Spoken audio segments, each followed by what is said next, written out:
যে আমার বিজনেস লাইফে যে স্ট্রাগল ছিল সেটা আমি অলরেডি শেয়ার করেছি স্টুডেন্টদের সাথে, তাই সেটা একটু লম্বা হয়ে যাবে।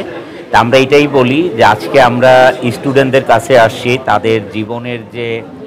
তাদের যে ভিশন মিশনগুলো আছে, তাদের লাইফে যে কী স্ট্রাগলগুলো করতে হবে সেগুলো নিয়ে আমরা কথা বলেছি।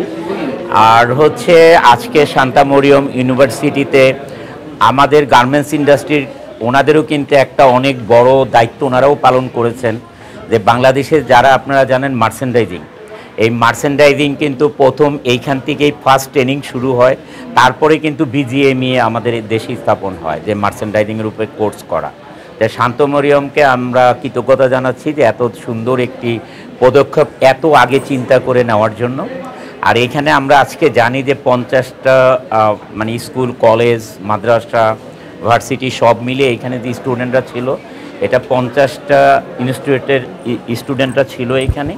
তা আমরা সবাইকে সবার সাথে হয়তো একজন করে কথা বলা হয়নি, আপনাদের মাধ্যমে তাদেরকে কথাগুলো, আমাদের মনের কথাগুলো তাদের কাছে পৌঁছে দিয়ে আমরা যে সময় অপচয় করি, আমরা স্টুডেন্ট লাইফে সময় অপচয় যতটুকু করি, আমরা সাথে সাথে কাজ শেখারও চেষ্টা করি।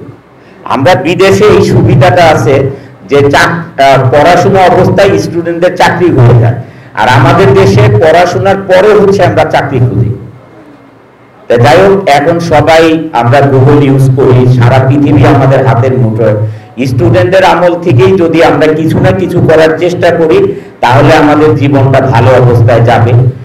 প্যারিসে তো একবার আমি প্রথমে জুতা খুলছি, 2 ব্যাগ রাস্তা দিয়ে হাঁটতে হাঁটতে আর হাঁটতেও পারি না, দেখি পা জ্বলতেছে, পরে জুতা খুলছি, জুতা খুলে আবার লাগেজে ঢুকাইছি, পরে দেখি মৌজা ভিজা ভিজা লাগে কেন, রাস্তায় বসে মৌজা খুলে দেখি 2 পা দিয়ে ব্লিডিং বের হচ্ছে, হাঁটতে হাঁটতে।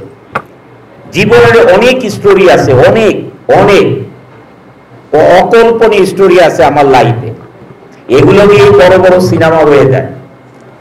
যাই হোক, স্ট্রাগল ছাড়া লাইফে কিছু আসবে না, এইটুকু জানি আমরা। তবে স্ট্রাগলের সাথে সততা থাকতে হবে।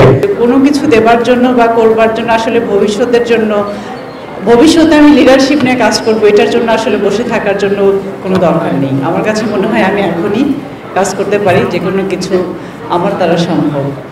নেতৃত্ব দেওয়াকে আসলে আমরা কি বুঝি? আমি যেটা বুঝি, 10 জন 20 জন বা 50 জন মানুষকে আমরা লিড করব, তাদেরকে আমি নেতৃত্ব দিব, এটা করো সেটা করো, যে ডিপার্টমেন্টেই কাজ করি না কেন বা আমার যে অভিজ্ঞতা দিয়ে কাজে লাগাচ্ছি না কেন, তো সেটা আমরা এখনই করতে পারেন। আর আমার চাইতে আপনাদের অভিজ্ঞতা অনেক বেশি, আপনারা অনেক গুণী, এখানে মানুষগুলো বসে আছেন।